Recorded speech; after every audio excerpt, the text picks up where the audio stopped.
Jumpa lagi di my channel. Jangan lupa subscribe, like, dan share ya, supaya aku makin happy bikin video. Jadi yang pertama kita akan menyiapkan alat dan bahannya terlebih dahulu. Di sini bahannya kita menggunakan stek yang harganya 2000-an. Saya beli ecer dan terpisah di toko-toko terdekat rumah ya guys. Di sini aku sudah bikin pegangan instan, yaitu dari styrofoam yang harus dilipat dengan kardus biar pegangannya makin kokoh. Kemudian ada dua ukuran pita.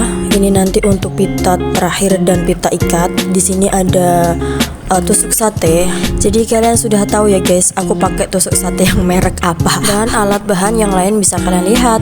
Oke, lanjut. Ini snacknya kita pasangi tusuk sate satu persatu, dan jangan lupa di punggungnya itu harus wajib dikasih isolasi ya teman-teman. Seperti yang sudah saya share dulu, waktu pertama kali saya bikin video, di situ saya sudah curhat ya.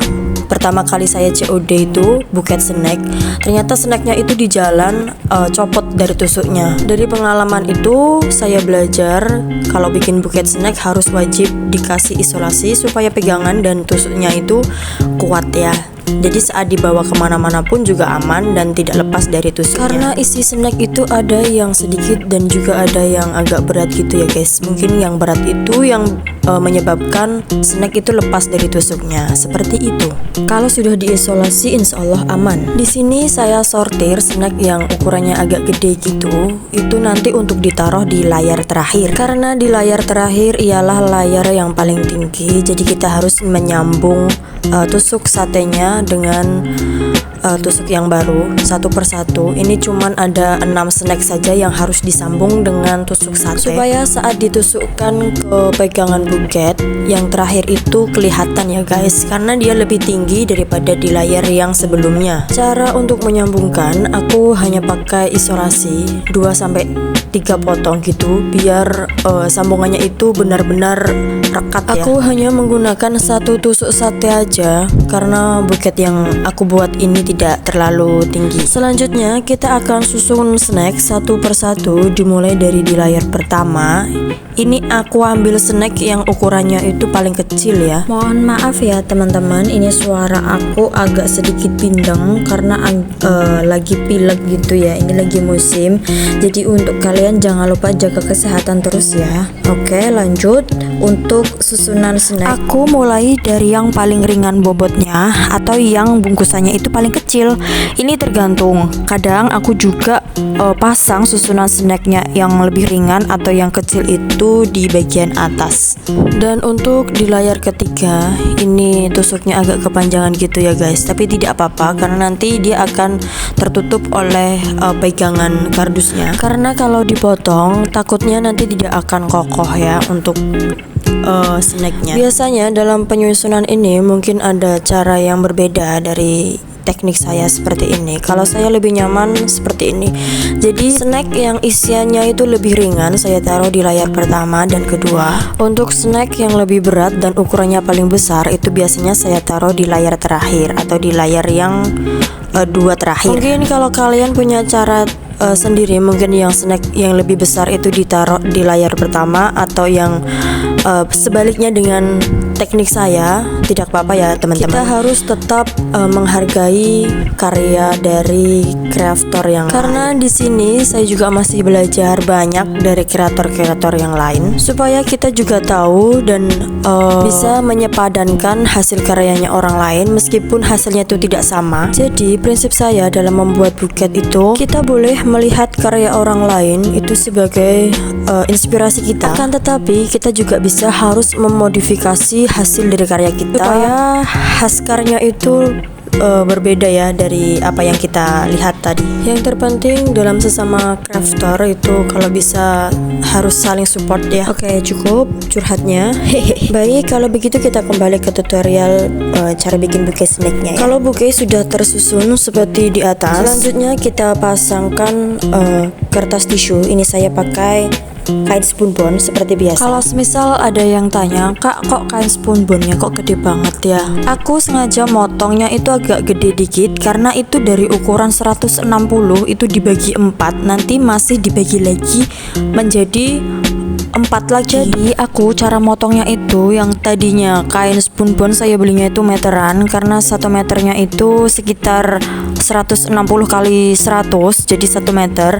Itu nanti aku bagi menjadi 4 dengan ukuran 40 kali 25 cm.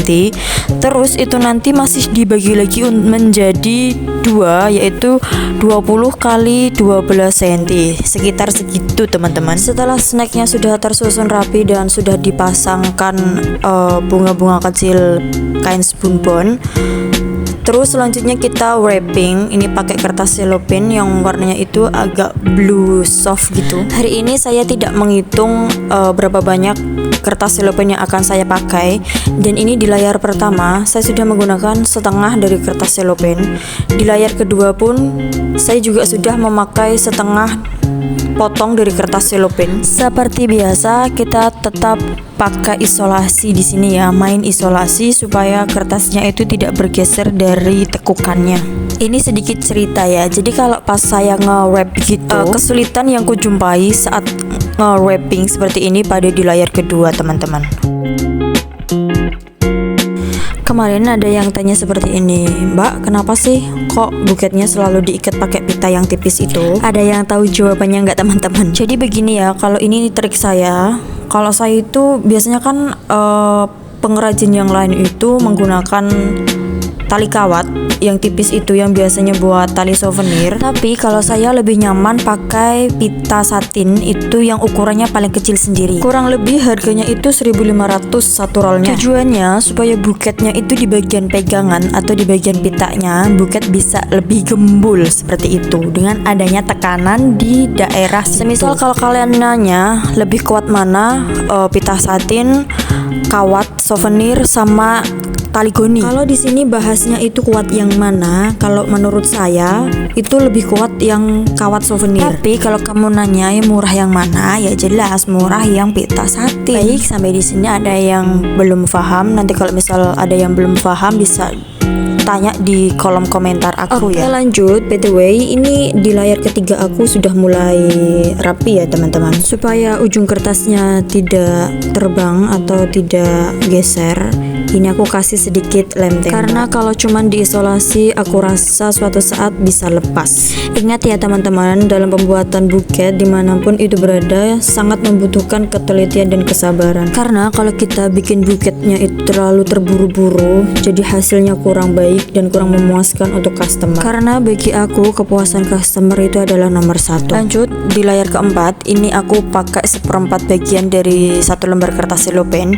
Ini langsung aku isolasi dan aku ukur di situ sebelum aku aplikasikan ke pegangan. Dan sebenarnya cara yang seperti ini itu mempermudah kita, mempercepat juga sih sebenarnya.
sudah jadi teman-teman. Gimana, mudah kan? Oke, terima kasih yang sudah menonton. Jangan lupa share video ini ke media sosial kalian. Dan semoga bermanfaat. Sampai jumpa di video aku selanjutnya.